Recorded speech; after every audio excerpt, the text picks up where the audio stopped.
우리가 서게 될 터인데 주님께서 저희들에게 그날의 그 영광과 기쁨을 주셨기에 오늘도 믿음으로 살아가고 오늘도 이 시간 하나님을 예배하는 이 자리로 달려나왔습니다. 주님께서 이 시간 사랑하는 성도님들에게 말씀으로 은혜 주시고 그 말씀이 힘이 되어서 지혜가 되어서 기준이 되어서 우리의 삶이 더욱더 능력 있게 하시고 세상을 이기고 하나님 기뻐하시는 열매를 맺고 살아가는 우리 모두가 되게 하여 주옵소서. 우리 주님 예수님의 이름으로 간절히 기도 올리옵나이다. 아멘.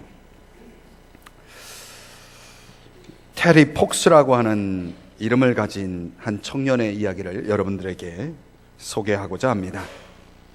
18살에 암으로 오른쪽 다리를 절단하게 되었고요. 그럼에도 그는 의족으로 캐나다라고 하는 그 넓은 대륙을 마라톤으로 횡단을 하게 되었다고 합니다. 무려 143일에 걸쳐서 5,084km를 뛰어서 그 대륙을 횡단하게 되었다고 합니다. 사람들이 도대체 그 불편한 몸으로 왜 그런 일을 하냐고, 마라톤을 하는 이유가 무엇이냐고 물었습니다. 그가 테리 폭스가 이런 목적을 가지고 한다라고 이야기를 했습니다.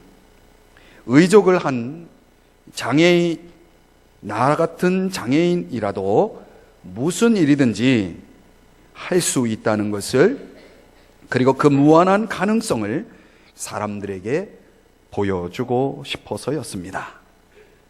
이렇게 이야기를 하는 것입니다. 그 무한한 가능성을 사람들에게 보여주고 싶었습니다. 또 하나의 목적이 있는데 그것은 나처럼 암으로 고통받는 자들을 어떤 길로든 도와주고 싶어서였습니다. 이렇게 그가 마라톤을 하게 된 그 목적을 밝히고 있습니다. 자, 이런 목적을 가지고 마라톤을 하는 그 사람을 보면서 많은 사람들이 감동을 받고 이제 성원을 하게 되었죠. 그래서 기네스북의 최고의 기금 모금자로 그 이름을 등재하는 그런 기록까지 남겼습니다. 그리고 그는 그 모은 돈을, 기금을 암 연구센터에 기증했다고 합니다. 여러분, 우리가 아무리 생각해봐도 이 테리 폭스, 이 사람은 분명 불행한 사람이었습니다. 그리고 어쩌면 그 상황에서 암을 갖게 되었고, 이 암의 판정을 받게 되었고, 다리를 절단하는 그런 상황까지 갔다면 그 어린 나이에 18살밖에 안 되는 그 나이에 절망할 수밖에 없는 그런 상황이었지만 그는 그 불행을 딛고 일어서서 마침내 새로운 기회를 갖게 되었고, 그리고 새로운 역사에 도전하게 되었다는 것입니다. 자, 그의 그 삶의 모습을 보면서 사람들은 많은 감동을 받게 된 것입니다. 자, 여러분에게 이런 질문을 던지고 싶어요. 과연 인생이란 무엇인가? 또 과연 우리가 인생에서 성공했다라고 하는 것이 무엇을 의미하는가라고 하는 것을 한번 생각해 보고 싶습니다. 진정한 성공은 무엇인가? 예를 들어서 돈을 벌었다, 성공한 것일까요? 여러분은 어떻게 생각하십니까? 만약 그 사람이 돈의 노예가 되어 있다면 그것은 성공이 아니라 비참한 삶이 되겠죠. 권력을 얻었다면 성공한 것일까요? 있는 권력으로 내가 얼마나 더 자유할 수 있는가가 문제죠. 만약 그 권력으로 인해서 벌벌 떨고 산다면 과연 그것을 성공이라 말할 수 있겠습니까? 그 권력이 도대체 무슨 의미가 있겠습니까?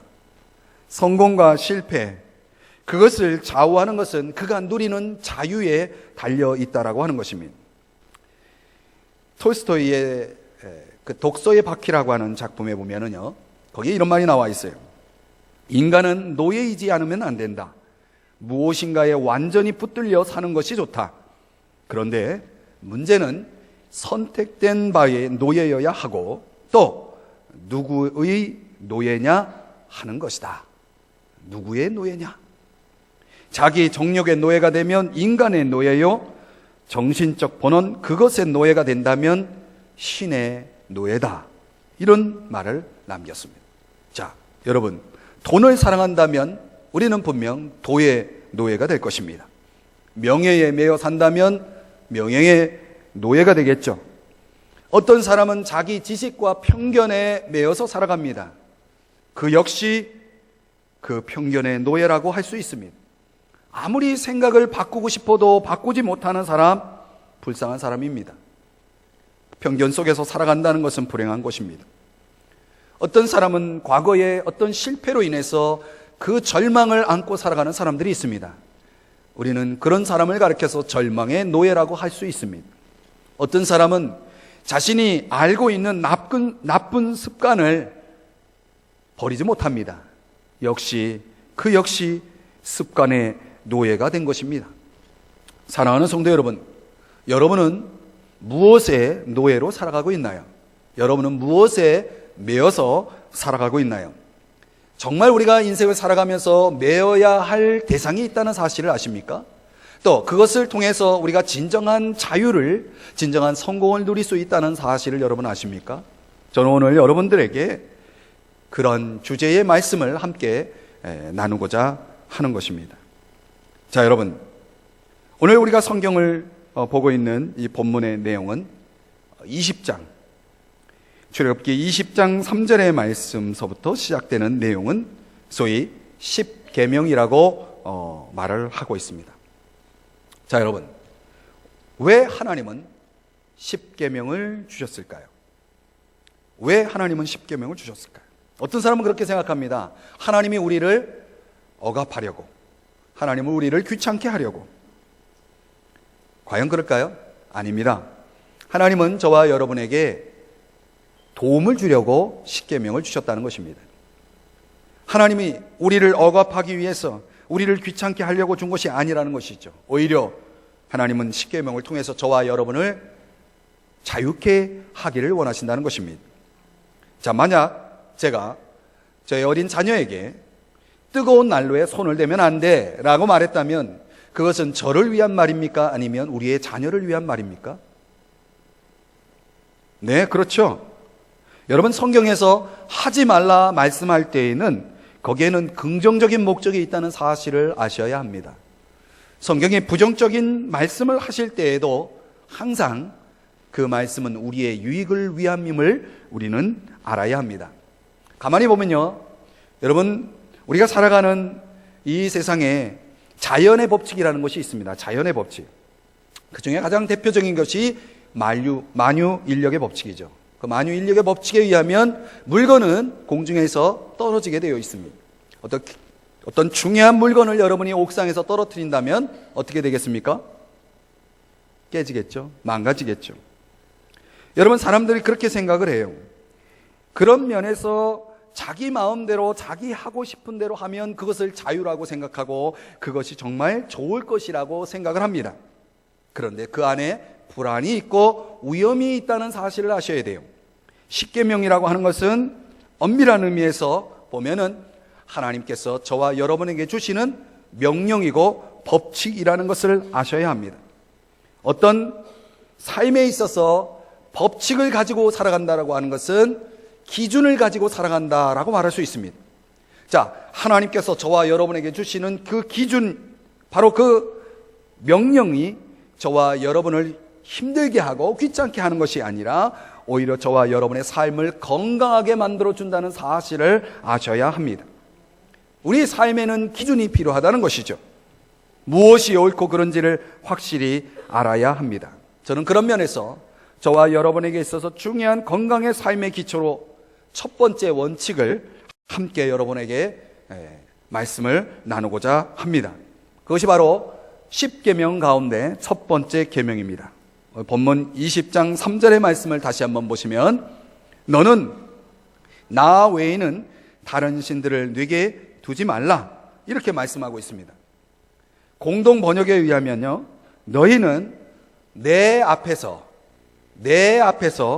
다른 신들을 섬기지 못한다, 이렇게 말씀을 하고 있습니다. 너는 나 외에는 할 때 그 나 외에는 이라고 하는 그 단어가 성경 원문에 의하면 내 앞에서라는 뜻입니다. 자, 하나님께서 저와 여러분에게 첫 번째 원칙으로 주시는 이 말씀의 의미가 무엇입니까? 한번 따라해 보실래요? 하나님을 항상 첫 자리에 두라. 예, 하나님을 항상 어디에 두라? 예, 첫 번째 자리에 두라는 것입니다. 여러분의 삶에 있어서 하나님은 어느 자리에 앉아 계시나요? 세 번째? 네 번째? 자, 여러분의 우선순위가 있겠죠? 여기 성경에 다른 신들을 내게 두지 말라, 다른 신들을 섬기지 말라라고 말씀할 때 여기서 신의 개념을 우리가 이해할 필요가 있습니다. 자, 신이 존재합니다. 그런데 우리가 생각하는 그 신이라고 하는 것은 이렇게 종교적인 의미로는 이렇게 정의해 볼 수 있겠습니다. 삶의 문제에 대한 궁극적인 해답으로 우리가 의지하고 있는 어떤 절대적인 존재를 우리는 신이라고 그렇게 정의합니다. 그래서 사람들은 이런 신들이 많으면 많을수록 좋다고 생각을 합니다. 종교학적으로는 그래서 인간은 다신론적 존재라고 그렇게 이야기를 합니다. 실제로 여러분 해외여행을 가보면 인도라는 나라에 가보면 여러분 가보신 분은 아시겠지만 신이 굉장히 많습니다. 신이 어느 정도 많으냐면 그 인도의 그 자료에 의하면 그들이 내놓은 자료에 의하면 수백만이나 된다고 그래요. 신이 그렇게 많아요. 일본에도 가봤는데요. 일본에도 가는 곳곳마다 거기에도 신이 그렇게 많아요. 일본에는 신이 어느 정도 있을까요? 한 8만 정도가 있다고 합니다. 여러분, 그리스 사람들, 헬라 사람들은 신을 3만 정도의 신을 만들어 놓고 숭배한다고 합니다. 여러분, 이렇게 사람들은 신들을 많이 만들어 놓고 그 신들을 섬기고 있다는 것이에요. 신학자 벌커프가 이런 말을 했어요. 인간은 치료 불가능하게 종교적인 존재다. 마틴 루터, 종교개혁자 마틴 루터는 우리 마음에 의지하는 것이 신이다, 이렇게 이야기했습니다. 자, 인도나 일본이나 그런 곳에서 사람들이 섬기고 있는 어떤 형상을 만들어 놓고 섬기는 그런 것들만 신이 아니라 진작 우리 마음속에 뭔가 의지하고 있는 그 자체가 신이다, 이렇게 이야기하고 있는 것입니다. 그러니 여러분, 보이는 신도 있지만 보이지 않는 신들이 있다는 거예요. 저와 여러분의 마음속에도 신들이 많이 있을 수 있습니다. 그 신의 수가 어느 정도 될지는 여러분이 잘 아십니다. 우리 삶에 존재하는 신들은 어떤 것들이 있을까요? 어떤 사람은 자기가 이룬 성공이 신이 될 수가 있습니다. 어떤 사람은 어떤 좋아하는 사람이 그에게 있어서 영웅과 같은 그런 존재가 신이 될 수도 있겠죠. 어떤 사람은 취미가 어떤 사람에게 있어서 사람들이 저마다 좋아하는 것들, 그 좋아하는 것들이 신이 될 수가 있다고 하는 것입니다. 어떻게 해요? 하나님보다 먼저가 될 때 그것은 신이 될 수 있다고 하는 것입니다. 그래서 성경 잠언 3장 6절의 말씀에 보면 이런 말씀이 나옵니다. 너는 범사의 그를 인정하라. 그리하면 뇌 길을 지도하시리라. 자, 여러분, 새 번역으로 말씀드리면 이런 말씀입니다. 내가 하는 모든 일에서 주님을 인정하라. 그러면 주님께서 내가 가는 길을 곧게 하실 것이다. 사랑하는 여러분, 하나님께서 여러분의 인생 속에 첫째가 되게 하는 이 법칙을 여러분이 따른다면 어떤 일이 일어날까요? 성경이 무엇을 약속하고 있나요? 여러분의 길을 인도해 주시겠다라고 말씀하고 있는 것입니다. 여러분을 성공으로 이끌겠다라고 주님께서 말씀해 주고 계십니다. 그러니 여러분, 저와 여러분이 하나님을 첫째가 되도록 하는 이 삶이야말로 얼마나 중요합니까? 그러면 어떻게 우리는 하나님을 우리 인생 속에 가장 먼저 둘 수 있느냐? 어떻게 하면 그렇게 살아갈 수 있느냐라고 하는 것입니다. 몇 가지 분야로 여러분들과 함께 구체적인 적용을 한번 해보기를 원합니다. 첫 번째는 우리가 하나님이 첫째가 되기 위해서 해야 할 것은 이것보다 첫째가 되어야 합니다. 뭘까요? 물질입니다. 경제 생활에 있어서 하나님은 항상 먼저 놓아야 한다는 것입니다. 잠언 3장 9절 10절 말씀을 보십시오. 너의 재산과 땅에서 얻은 모든 첫 열매로 주님을 공경하여라. 그러면 너의 창고가 가득 차고 너의 포도주 통에 해 포도주가 넘칠 것이다. 이것이 성경이 저와 여러분에게 주시는 하나님의 약속입니다. 여러분, 가만히 보면 우리의 삶의 대부분을 우리는 물질을 얻기 위해서 시간을 소비합니다. 중요한 것은 저와 여러분이 그 물질을 어디에 쓰느냐가 저와 여러분의 삶의 우선권을 말씀해 주고 있다는 것입니다. 자, 여러분은 여러분이 사용하는 그 물질들이 어디에 사용되는지를 한번 돌아보십시오. 바로 그것이 여러분의 삶의 우선권을 보여준다는 것입니다. 마태복음 6장 24절의 말씀에 보면 너희가 하나님과 재물을 겸하여 섬길 수 없다라고 하는 말씀을 하고 계십니다. 우리 주님께서 하나님과 재물을 같은 레벨로, 수준으로 놓고 있습니다. 하나님이든 재물이든 그 같은 동등의 자리에서 우리는 선택을 하며 살아간다는 것이죠.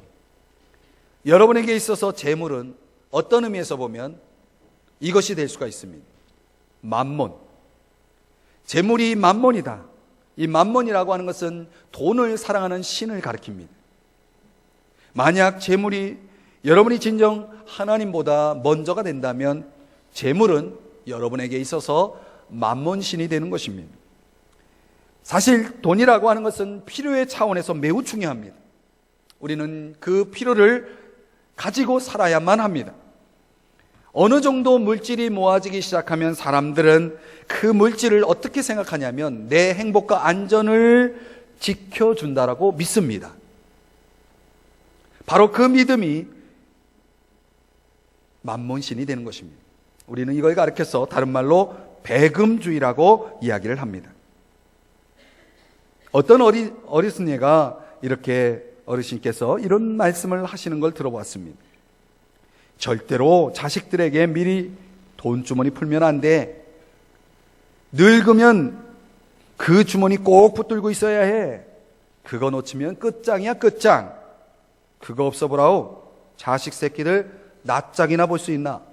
이런 말씀을 하시는 거예요. 여러분, 그렇게 말씀하시는 이유가 있겠죠. 그 어르신의 말씀을 들으면서 제가 생각하기를, 저분은 무엇을 붙들고 있나? 그분은 돈의 신을 붙들고 있다는 사실을 보여주는 것입니다. 여러분, 저와 여러분은 물질이 아닌 하나님을 붙드시며 살아가시기를 주의 이름으로 축원드립니다. 성경에 보면 이렇게 말씀하고 있어요. 자족하는 마음이 있으면 경건은 큰 이익이 된다. 우리가 세상에 아무것도 가지고 온 것이 없음에 또한 아무것도 가지고 가지 못하리니 우리가 먹을 것과 입을 것이 있은즉 족한 줄로 알 것이니라. 부하려 하는 자들은 시험과 올무와 여러 가지 어리석고 해로운 욕심에 떨어지나니 곧 사람으로 파멸과 멸망에 빠지게 하는 것이라. 이렇게 말씀하고 있습니다. 또 이어서 돈을 사랑함이 일만하게 뿌리가 되다니 이것을 탐내는 자들은 미혹을 받아 믿음에서 떠나 많은 근심으로써 자기를 찔렀도다. 여러분, 어떤 사람들은 그 물질 때문에 뭘 떠나요?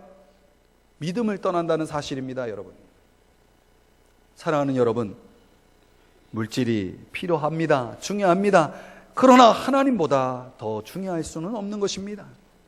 왜냐하면 결국 물질이라고 하는 것은 이 세상 삶으로 끝나는 것입니다. 그러나 우리의 삶은 이 세상 삶으로 끝나는 것이 아니라 영원한 삶을 살아가는 존재라는 사실을 기억하셔야 됩니다. 그러므로 우리는 영혼을 준비하는 차원에서의 삶을 살아가야 합니다. 그렇기 때문에 저와 여러분에게 있어서는 믿음이 더 중요한 것입니다. 하나님이 더 중요한 것입니다. 그래서 성경은 또 이런 말씀을 주고 있습니다. 내가 이 세대에서 부한 자들을 명하여 마음을 높이지 말라는 것입니다. 정함이 없는 재물에 소망을 두지 말고 오직 우리에게 모든 것을 후히 주사 누리게 하시는 하나님께 두라. 하나님께 소망을 두라고 말씀하고 있습니다. 사랑하는 성도 여러분, 하나님을 항상 첫 자리에 두기 위해서 여러분들이 해야 할 일이 무엇입니까? 하나님께 소망을 두고 하나님을 붙드시는 것입니다. 사랑하는 여러분, 하나님을 붙드시고 살아가시기를 주의 이름으로 축원드립니다. 두 번째는 항상 하나님을 첫 자리에 두기 위해서 저와 여러분에게 필요한 것은 무엇일까요? 취미, 쾌락에 대해서도 하나님은 첫째이어야 합니다. 좀 누가 만들어낸 이야기인지 모르겠지만 어느 목사님한테 이런 웃지 못할 이야기를 들었어요. 주일인데요, 이제 성도님들이 교회를 가고 있는데, 어느 집사님이 교회를 가고 있는데 저기 해변가에서, 그 지역이 제주도에서 일어난 일인지 만들어낸 이야기인지 모르겠습니다, 목사님이 낚시를 하고 있더래요. 그래서 이 도대체 어떻게 된 건가? 목사님 지금 뭐 하고 계세요? 그래서 낚시하지. 내가 낚시를 얼마나 좋아하는지 알아? 아니 목사님 오늘 주일이잖아요. 목사님의 얼굴이 새빨개지고 낚싯대를 버려두고 교회로 달려갔다는 거 아닙니까? 그리고 그 다음 주에 그 목사님에게 어떤 일이 일어나는지 아세요? 조용히 그 교회에서 떠났다고 합니다. 누가 만들어낸 이야기겠죠. 목사님이 주일에 낚시를 하겠습니까, 여러분? 그런데 여러분, 가만히 보면요, 우리가 좋아하는 것들, 우리의 취미들이 하나님보다 앞설 때 그런 일이 일어날 수 있다라고 하는 것을, 그런 가능성을 보여주는 이야기입니다. 하나님이 첫째가 되려면 여러분의 관심과 초점의 첫째가 하나님이 되어야 합니다. 고린도전서 10장 31절에 이런 말씀이 나와요. 그러므로 여러분은 먹든지 마시든지 무슨 일을 하든지 모든 것을 하나님의 영광을 위해서 하라. 무엇을 위해서 하라고요? 예, 하나님의 영광을 위해서 하라고 말씀하고 있습니다. 여러분, 우리는 하나님의 영광을 위해서 휴가를 갈 수 있습니다. 맛있는 음식을 먹을 수 있습니다. 하나님의 영광을 위해서 골프도 칠 수 있습니다, 여러분. 그런데 여러분, 우리가 모든 것을 하나님이 첫째가 되게 하기 위해서 한다면 그 모든 것에 어떻게 우리는 그 일을 행해야 하느냐? 그것은 모든 것에 하나님을 인정함으로, 즉 감사한 마음으로 할 때 하나님이 첫째가 될 수 있다는 것입니다. 말하자면 이런 것이죠. 여러분이 휴가를 갔습니까? 여러분 얼마나 감사합니까? 잠시 이러한 여유를 갖게 하신 하나님께 감사합니다. 여러분, 맛있는 음식을 드시고 계시나요? 여러분, 그런 맛있는 음식을 먹을 수 있는 것도 참으로 감사한 일입니다. 식욕이 있어야 먹죠.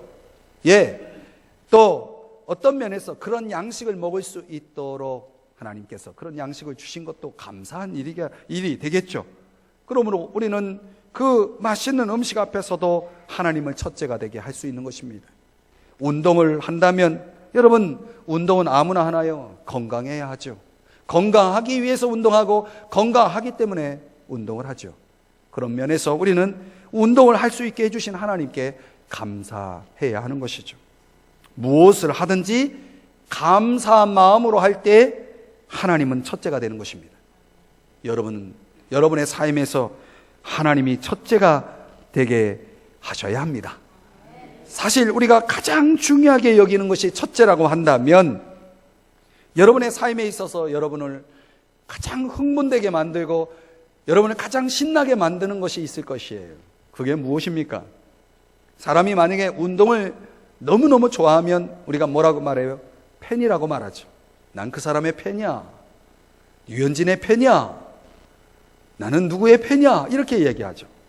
그런데 사람들은요, 어떤 사람이 신앙적으로 열광하고 하나님을 열광적으로 좋아하면 뭐라고 얘기해요? 광신자라고 얘기해요. 아니, 똑같이 좋아하는 것인데 왜 하나는 팬이라고 말하고 또 하나는 광신자라고 말하는 것입니까? 여러분, 하나님을 열광적으로 좋아하는 사람을 이렇게 말하면 안 돼요. 나 하나님 팬이야. 신앙적으로 심취하면 그것을 부정적으로 바라보는 것은 잘못된 생각입니다. 또 한번 이렇게 생각해 볼 수 있습니다. 여러분이 가장 많이 말하는 것이 여러분에게 있어서 가장 중요한 것일 수 있습니다. 여러분이 입을 열어서 어떤 대화를 나눌 때 여러분이 자주 이야기하고 많이 이야기하는 것이 여러분이 좋아하는 것이 될 것입니다. 그것이 여러분의 관심사입니다. 좋습니다. 여러분의 대화의 주요 주제가 있을 것입니다. 그런데 혹 이런 거 생각해 보셨습니까? 여러분이 생활 속에서 혹 하나님에 대해서 이야기를 해보신 적 있습니까? 하나님의 하자도 이야기를 하지 않는다면 여러분에게 있어서 여러분의 삶에 하나님이 첫째가 아닐 것입니다. 무슨 일을 하든지 그 속에서 여러분이 하나님을 이야기할 수 있다면, 하나님을 앞세울 수 있다면, 하나님을 인정할 수 있다면 여러분은 진정 하나님을 첫 자리에 두시는 분들입니다. 하나님은 저와 여러분이 그런 삶을 살기를 원하시는 것입니다. 여러분의 관심사에 하나님을 첫 자리에 두시기를 주의 이름으로 축원드립니다. 세 번째로는 여기에서도 우리는 하나님을 첫 자리에 두어야 합니다. 인간관계예요. 자, 잠언 27장 19절의 말씀에 이런 말씀이 나와요. 물에 비추면 얼굴이 서로 같은 것 같이 사람의 마음도 서로 비추느니라. 이게 무슨 얘기예요? 하나님을 첫째가 되게 하는 사람은 친구를 선택할 때에 신중해야 한다는 것을 말씀하고 있는 것입니다. 아니, 친구 선택과 하나님을 첫째가 되게 하는 것과 무슨 관계가 있을까 생각을 하시겠죠? 여러분, 이런 거 아십니까? 사람들은 가까이 하는 사람을 닮아간다는 사실. 만약 여러분이 누군가 가장 시간을 많이 보내고 있는 사람이 있다면 여러분 보십시오. 그 사람을 닮아가고 있을 것입니다. 부부가 왜 닮아요? 같이 시간을 많이 갖고 있기 때문에 닮는 것이죠. 여러분 한번 생각해 보세요. 하나님을 가볍게 생각하고 있는 사람, 하나님을 무시하는 사람을 여러분이 사귄다고 생각해 보세요. 그리고 그 사람과 많은 시간을 여러분이 함께 보낸다라고 생각해 보세요. 그러면 분명 여러분이 아무리 믿음이 좋아도 여러분의 믿음이 언젠가는 흔들릴 것입니다. 어쩌면 여러분 그 믿음을 버릴지도 모릅니다. 여러분, 만약 내가 이단에 빠진 사람을 가까이 하고 사귄다 그러면 분명 그 사람은 이단에 빠질 가능성이 큽니다. 반대로 생각해 보면 하나님께 헌신하고 하나님을 사랑하고 하나님의 말씀을 진지하게 받아들이는 그런 신자를 여러분이 사귄다면 여러분의 믿음은 어떻게 될까요? 여러분의 믿음은 자랄 것입니다. 여러분도 그 사람처럼 그렇게 하나님의 말씀을 가지고 살아가는 좋은 믿음의 소유자가 될 것입니다. 여러분, 부모들이 자녀들에게 그런 거 당부하지 않습니까? 좋은 친구 사귀어라. 어떤 친구가 좋은 친구입니까? 여러분이, 우리 부모님들이 아이들에게 좋은 친구를 사귀는 삶을 보여주어야 합니다. 그냥 좋은 친구 이렇게 자녀들에게 훈계한다면, 권유한다면 아이들은 어떻게 하는 것이 좋은 친구를 사귀는지 잘 모를 거예요.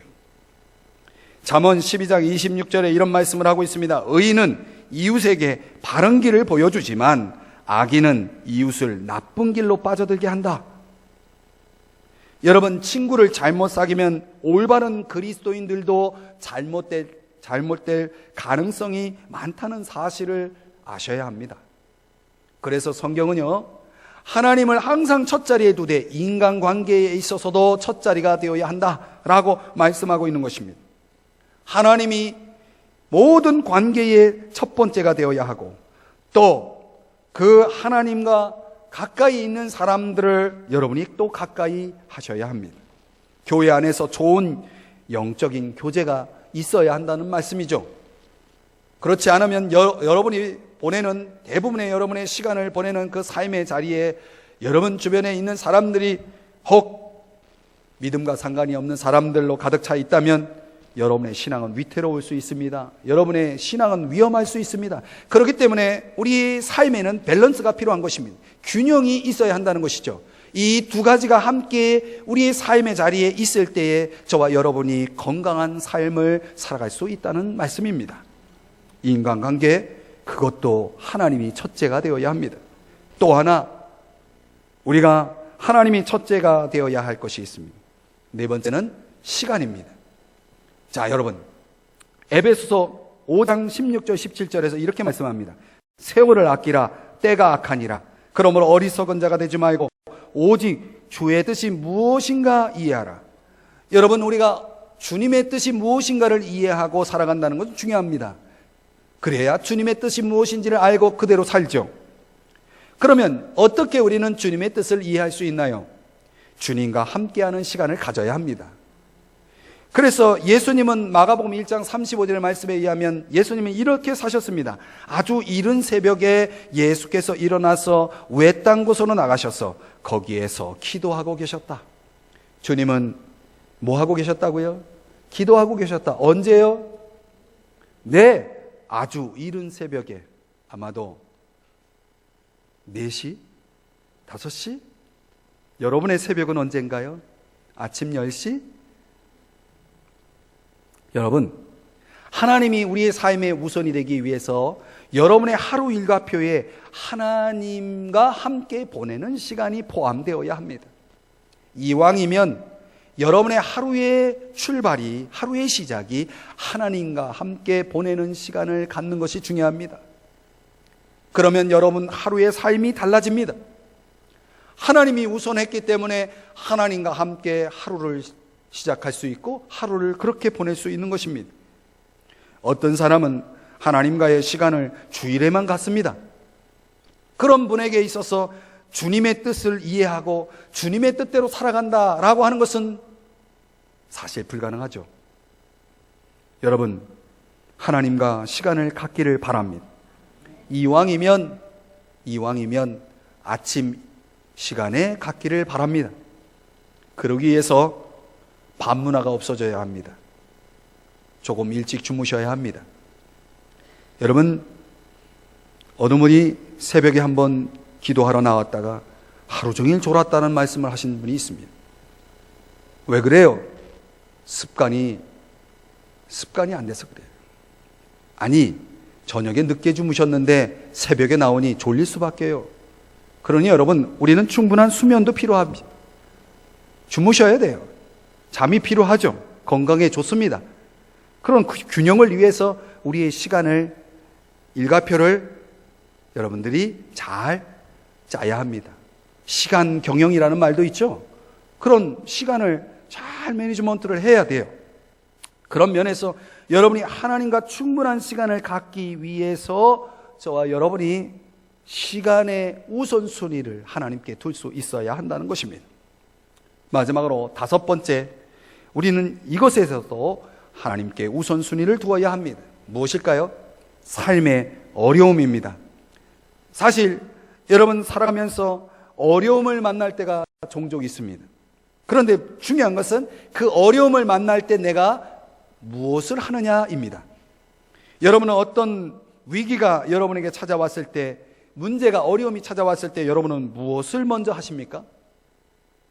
아마 이것을 먼저 하겠죠? 한번 따라 합시다. 염려. 사람들은 어려움이 닥쳐오면 제일 먼저 무엇을 해요? 염려합니다. 그런데 하나님이 내 삶의 첫째가 되는 사람들에게 있어서 그들은 문제가 생기면 무엇을 먼저 할까요? 네, 기도를 먼저 한다는 것입니다. 그래서 시편 50편 15절에 보면 재난의 날에 나를 불러라. 누구를 불러요? 네, 하나님을 불러라 라고 말씀하고 있습니다. 그러면 내가 너를 구하여 줄 것이고 너는 나에게 영광을 돌리게 될 것이다. 여러분, 하나님이 첫째인 사람은 항상 문제 앞에서 기도하는 사람이 되는 것입니다. 염려하지 않습니다.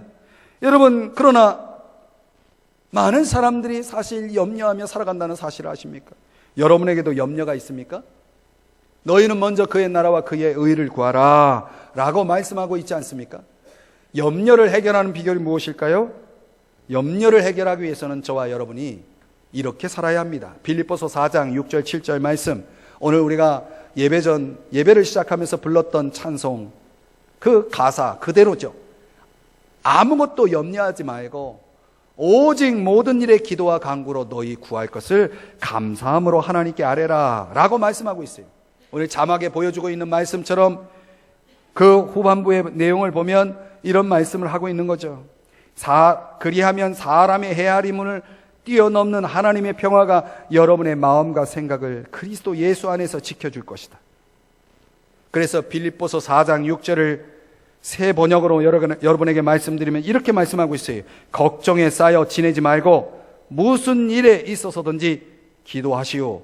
필요한 것을 아뢰시오. 이렇게 말씀하고 있는 것입니다. 여러분은 어려움이 생기면 이제 무엇을 해야 합니까? 네, 기도와 간구를 하셔야 됩니다. 그런데요, 여러분 아십니까? 사람들은 가만히 보면 기도는 하긴 해요. 그런데 기도하면서 염려해요. 그런 여러분, 기도하면서 염려한다, 그걸 기도라 할 수 있나요? 아니에요. 그건 염려하는 거예요. 왜 사람들은 기도하면서 염려할까요? 이유는 간단해요. 너무 문제가 크게 보이기 때문에 그렇습니다. 그래서 오늘 빌립보서 4장 6절 7절 말씀에는 두 가지 단어를 말씀해 주고 있어요. 아무것도 염려하지 말고 오직 모든 일에 기도와 간구로 라고 말씀하고 있어요. 자, 여러분, 염려를 해결하기 위해서 저와 여러분이 먼저 해야 될 게 뭐예요? 기도라고 하는 것입니다. 기도는 하나님을 구하는 것입니다. 하나님을 바라보고 하나님을 구하는 것입니다. 이게 왜 중요하냐? 여러분 잘 들어보세요. 사실 우리는 문제가 있어서 하나님 앞에 나와 기도하지만 사실은 하나님을 바라보지 않습니다. 뭘 바라봐요? 문제를 바라보기 때문에 염려가 사라지지 않는 것입니다. 문제는 내려놓고 하나님을 바라보셔야 됩니다. 그러면 하나님은 크신 하나님이고 위대하신 하나님이신 것입니다. 그 위대하신 하나님 앞에 여러분의 문제는 작아 보이게 되는 것입니다. 그래서 우리는 염려로부터 벗어날 수 있는 것입니다. 그래서 성경은 기도가 먼저 나와야 한다고 말씀하고 있는 것입니다. 간구는 무엇입니까? 간구는 여러분이 하나님 앞에서 하는 그 간구는 특별한 필요에 대해서 구체적으로 기도하는 것입니다. 이제 하나님을 바라보셨습니까? 하나님을 구하셨습니까? 그 다음에 여러분의 필요를 하나님께 아뢰라고 하는 것입니다. 무슨 말이에요? 먼저 하나님을 붙들어야 한다는 말씀입니다. 어느 생명보험회사에서요, 조사한 자료 결과에 보니까요, 매주일 한 번씩 교회에 나가는 사람들이요, 교회에 안 나가는 사람보다 평균적으로 5.7년을 더 산다고 그런 결과를 내놨습니다. 여러분 축하드립니다. 5.7년을 더 사시는 여러분을 축하드립니다. 근데 가만히 생각을 해봤어요. 왜 5.7년은 더 살까? 제가 깨달은 것은 이것입니다. 교회를 다니는 사람과 안 다니는 사람 차이는, 교회를 다니는 사람은 적어도 안 다니는 사람보다는 덜 염려하기 때문에 그렇습니다. 왜 덜 염려하나요? 기도하기 때문에 그렇습니다. 여러분, 염려하지 않는 것만으로도 우리의 수명이 연장된다는 사실 아십니까? 그런데 여러분, 전능하신 하나님을 믿고 그 하나님 앞에 기도하는 사람은 어떻습니까? 여러분, 하나님은 여러분의 머리털까지도 세신 바 되신다. 그만큼 여러분의 삶의 모든 문제를 하나님은 다 관심을 갖고 또한 그 문제를 해결하실 능력까지도 갖고 계신 하나님이시다 라고 말씀하고 있는 것입니다. 그러니 여러분, 하나님을 믿으면서 여러분이 염려하고 살아간다는 것은 참으로 억울한 일이죠. 고쳐야 합니다. 기도와 간구로 나아가시기를 축복합니다. 하나님이 응답하실 것입니다. 하나님의 평화가 여러분의 삶에, 여러분의 마음속에 가득할 것입니다. 그래서 여러분 든든히 하루를 승리해 나가게 될 것입니다. 이것이 저와 여러분에게 원하시는 거예요. 왜 성경은 하나님을 항상 여러분의 삶의 자리에서 첫 자리에 두라고 말씀하고 있느냐? 여러분의 유익을 위해서 그렇습니다. 여러분의 삶의 첫 자리에는 무엇이 있나요? 그것이 물질이든 관심사이든 인간이든 시간이든 문제이든 간에 여러분 그것보다도 하나님이 항상 첫 자리에 있기만 한다면 여러분은 더 건강할 것이고 하나님의 축복이 있을 것입니다. 이번 한 주간 사시면서 하나님을 첫 자리에 두는 삶을 훈련하시기를 주님의 이름으로 축원드립니다. 기도하겠습니다. 고맙고 감사하신 아버지 하나님, 오늘 말씀을 통해서 저희들이 많은 것을 깨달았습니다. 주님, 저희들의 삶에 무엇보다도 하나님이 항상 첫 자리에 있기를 소원합니다. 항상 하나님을 인정하고 하나님이 첫 자리가 되어서 하나님이 우선하고 하나님이 영광을 받으시고 하나님이 내 삶을 주장하시고 역사하시는 삶이 될 수 있도록 하나님 축복하여 주시옵소서. 그래서 우리의 삶에 하나님이 부어주시는 놀라운 은혜를 경험하며 살아가는 귀한 성도님들이 되도록 축복하여 주시옵소서. 예수님의 이름으로 간절히 기도 올리옵나이다. 아멘.